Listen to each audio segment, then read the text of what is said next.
السلام علیکم ورحمۃ اللہ وبرکاتہ۔ حکیم جاوید اقبال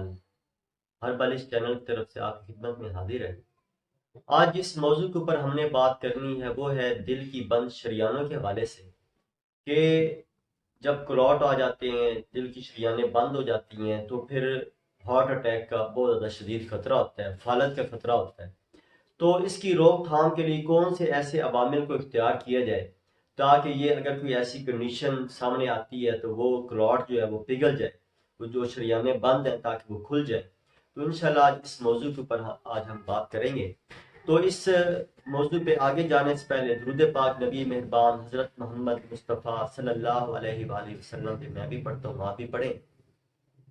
اللہم صلی علی محمد عبدک و رسولک و صلی علی جمیع المؤمنین والمؤمنات والمسلمین والمسلمات۔ جیسا کہ آج کا موضوع میں نے آپ کے سامنے گوش گزار کیا ہے کہ دل کی بند شریانیں، تو بنیادی طور پہ یہ معاملہ وقوع پذیر ہوتا کیوں ہے، یہ مرض بندے کو لگ کیوں جاتا ہے، پہلے تو ہم نے اس کے بارے میں آگاہی دینی ہے آپ کو کہ یہ معاملہ ہر بندے کے، جس طرح کی آج کل کی ہماری خوراکیں، جس طرح کی ہم آج کل کی ڈائٹ لیتے ہیں، تو پہلے بنیادی طور پہ تو ہم نے اس موضوع کے اوپر جاننا ہے تاکہ یہ ہماری جو کنڈیشن بن جاتی ہے، دل کی شریانیں بند ہو جاتی ہیں، کلوٹ بن جاتے ہیں،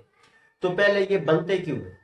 بنیادی طور پہ کوئی بھی مرض جو ہے یہ اچانک رونما نہیں ہوتا، بلکہ یہ کوئی ایسے امراض ہوتے ہیں، چند ایک امراض ایسے ہوتے ہیں جو کہ فوری طور پہ ایسے یکدم رونما ہوتے ہیں، ورنہ ہر مرض کے پیچھے بیک پہ بہت زیادہ مسائل ہوتے ہیں، بہت زیادہ وقت گزر چکا ہوتا ہے، تبھی جا کے وہ مرض اٹیک کرتا ہے۔ تو بنیادی طور پہ جب ہم اگر اپنی زندگی کو دیکھتے ہیں، اپنی روٹین ورک جو ہے اس کو اگر دیکھتے ہیں، اگر ہم سہل پسند ہیں، یعنی بہت زیادہ سستی اور کاہلی کا شکار ہیں، تو ایسے امراض جو ہیں وہ بہت جلد حملہ آور ہو جاتے ہیں۔ اور دوسرے نمبر پہ جو سب سے بنیادی چیز ہے، ہماری غذاؤں کا اس میں عملی کردار ہوتا ہے، کہ اگر ہم اپنی غذا کا پلان جو ہے اگر وہ صحیح مناسب طریقے سے اختیار کر لیتے ہیں تو ایسے امراض جو ہیں وہ یہ وقوع پذیر ہو بھی نہیں سکتے۔ تو بنیادی طور پہ جب ہم یہ آج کل کی فاسٹ فوڈز، کولا مشروبات، چکن کا زیادہ استعمال، چکنائیوں کا زیادہ استعمال، تلی ہوئی چیزوں کا استعمال، فاسٹ فوڈز کا زیادہ استعمال، اگر ہم ایسی چیزوں کا استعمال کرتے ہیں تو پھر لازمی بات ہے ایسے امراض جو ہیں وہ بہت جلدی جنم لے لیتے ہیں، بہت جلد ایسے امراض جو ہیں وہ اس کا آدمی شکار ہو جاتا ہے۔ تو بنیادی طور پہ ہمیں اپنی غذا جو ہے وہ بہترین لینی چاہیے، نارمل غذا لینی چاہیے، یہ نہ ہو کہ ہم بھاری غذائیں کھاتے رہیں۔ اصل میں آج کل ہمارا معاملہ کیا ہے، ہماری کوشش ہوتی ہے کہ ہم غذا تو اچھی سے اچھی کھائیں، دیکھیں ہم فاسٹ فوڈ بھی کھا رہے ہوتے ہیں، چکنائیاں بھی بہت زیادہ استعمال کر رہے ہوتے ہیں، پروٹینز والی جو غذائیں ہیں وہ بھی بے تحاشا کھا رہے ہوتے ہیں، گوشت جو ہیں وہ بھی بہت زیادہ کھا رہے ہوتے ہیں، یعنی مختلف انواع و اقسام کے کھانوں کی ہم بھرمار کرتے ہیں۔ لیکن اپنے جسم کو ہم، یہ جو ہمارا یہ 5-6 فٹ کا جو جسم ہے، اس کو ہم ہلا کے راضی نہیں ہوتے، نہ ہم ورزش کرتے ہیں، نہ ہم واک کرتے ہیں، نہ کوئی اور ایسے معاملات ہم اختیار کرتے ہیں۔ تو بنیادی طور پہ جب ایسی غذائیں ہم کھاتے ہیں تو وہ لازمی بات ہے وہ اس میں بہت زیادہ چکنائیاں ہوتی ہیں، بہت زیادہ بھاری پن ہوتا ہے، معدے کے اندر گیسز بنتی ہیں اور آنتوں کے اندر ایسے فضولات رکنا شروع ہو جاتے ہیں جس کی وجہ سے پھر چکنائیاں بڑھنے کے بعد یہ پھر خون کی جو نالیاں یہ تنگ ہونا شروع ہو جاتی ہیں۔ جب خون کی نالیاں تنگ ہو جاتی ہیں تو پھر ایسا ایسا یہ دل جو ہے یہ اپنا کام جس طرح اس کو دھڑکنا چاہیے وہ اس روٹین سے دھڑکتا نہیں ہے، بلکہ وہ اپنی روٹین میں صحیح دھڑک رہا ہوتا ہے، لیکن آگے شریانے جو ہیں، جو وینز جو ہیں وہ تنگ ہو چکی ہوتی ہیں۔ جب دل پمپ کرتا ہے تو وہ آگے کیونکہ بلاکیج ہوتی ہے، خون کی نالیاں صحیح صاف نہیں ہوتی، اندر چکنائیاں یا اس طرح اس ٹائپ کی چیزیں وہ اندر جم جاتی ہیں، جس کی وجہ سے دل کو بہت زیادہ محنت کرنی پڑتی ہے، بہت زیادہ بلڈ کو آگے سرکولیٹ کرنے کے لیے، پہنچانے کے لیے اس کو جب بہت زیادہ محنت کرنی پڑتی ہے تو دل کمزور ہونا شروع ہو جاتا ہے۔ تو پھر یہ جو شریانے جو ہیں یہ بھی لازمی بات ہے، ایسے جب پھکے اندر بننا شروع ہو جاتے ہیں، خون گاڑھا ہونا شروع ہو جاتا ہے، تو پھر یہ شریانے جو ہیں یہ ایستا ایستا ان کے اندر وہ کلاٹ جب بنتے ہیں تو پھر دل فیل ہونا شروع ہو جاتا ہے، دل کمزور ہونا شروع ہو جاتا ہے، تبھی یہ ہارٹ اٹیک ہوتا ہے، تبھی یہ برین ہیمریج ہوتا ہے۔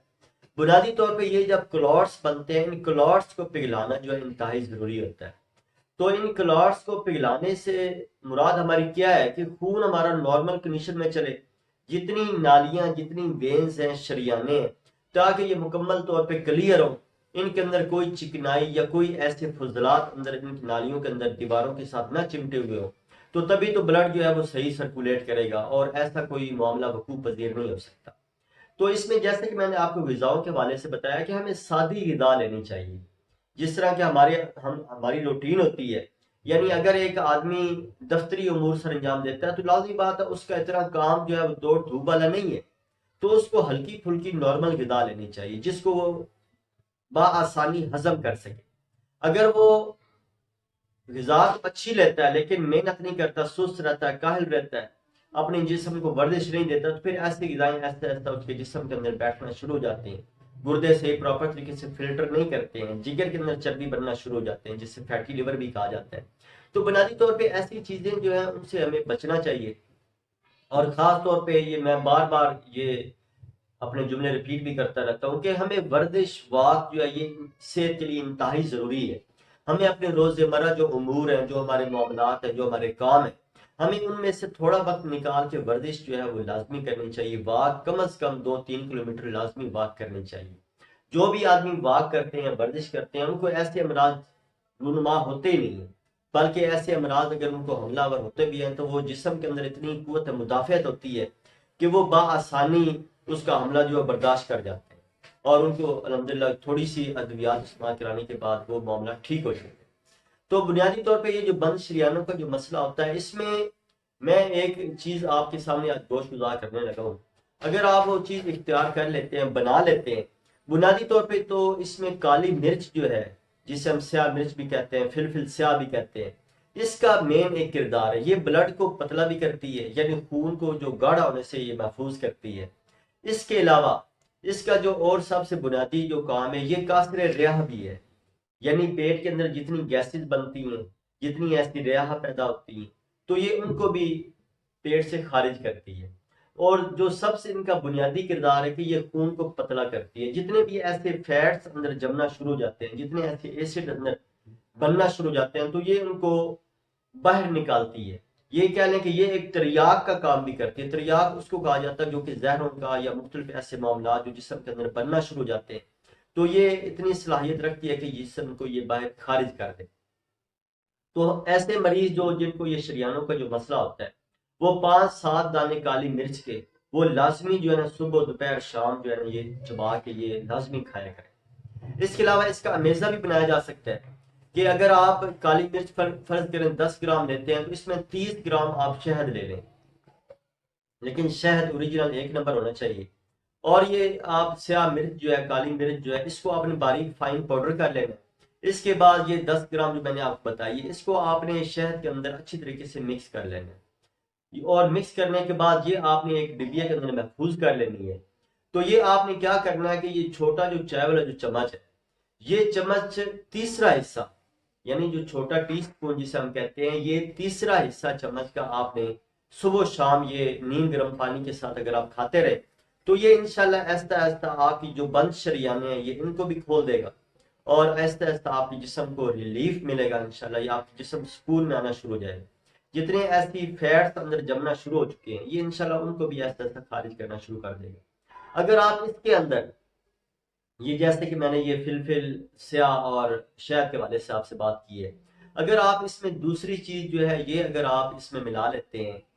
سنڈ جسے کہا جاتا ہے، جسے ادرک بھی کہا جاتا ہے، یہ خشک حالت میں یہ پنسار والوں سے مل جاتی ہے، تو یہ 10 گرام اگر آپ سنڈ لیتے ہیں تو اس کو اچھے طریقے سے آپ نے کپڑ چھان کرنا ہے، یعنی باریک کوٹ لیں، اس کو کپڑ چھان کر لیں۔ یہ 10 گرام آپ یہ بھی سنڈ جو ہے یہ بھی آپ اس میں شامل کر لیں، تو یہ ایک بہترین مرکب آپ کا تیار ہو جائے گا۔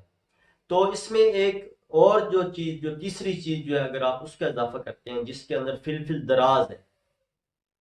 یعنی فلفل دراز بھی آپ نے 10 گرام کی مقدار لینی ہے۔ اس کو باریک فائن پاؤڈر کر کے یہ آپ شہد میں ملا کے ایک امیزہ سا بنا کے، ایک معجون سے بنا کے یہ آپ رکھ لیں، یعنی ٹوٹل اس میں 4 چیزیں ہوں گی۔ سب سے بنیادی چیز اس میں شہد کا استعمال ہے۔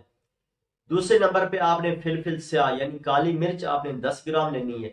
سنڈ جو ہے جسے ادرک، خشک ادرک بھی کہا جاتا ہے، یہ بھی آپ نے 10 گرام لینی ہے۔ اس کے علاوہ فلفل دراز ہے، فلفل دراز یہ جیسے یہ سبز مرچ لمبی ہوتی ہے اس طرح کی یہ لمبی سی ہوتی ہے اور اوپر دانے دار سی ہوتی ہے یہ. تو یہ آپ نے یہ تینوں چیزیں لے کے آپ نے باریک اس کو فائن پاؤڈر کر لیں، کپڑ چھان کر لیں. اس کے بعد آپ نے یہ شہد کے اندر ملا کے، شہد آپ اس میں 30 گرام بھی لے سکتے ہیں، 50 گرام بھی لے سکتے ہیں، ٹھیک ہے. 50 گرام شہد کے اندر یہ 30 گرام آپ ملا کے اس کو اچھی طرح آپ میزہ بنا لیں. اور یہ ٹی سپون جو ہے جس چھوٹی چمچ کہا جاتا ہے، یہ تیسرا حصہ آپ صبح و شام نیم گرم پانی کے ساتھ کھانا شروع کر دیں. یہ 1 مہینہ آپ لگاتار کھائیں، انشاءاللہ یہ بند شریانے جو ہیں، یہ جتنے کلاٹس جو ہیں، یہ انشاءاللہ آہستہ آہستہ یہ آپ کے کھلنا شروع ہو جائیں.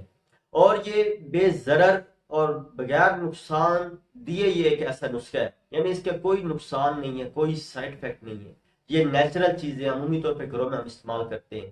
کوئی نقصانات نہیں ہیں ان کے. یہ آپ مہینہ استعمال کریں، 2 مہینے استعمال کریں،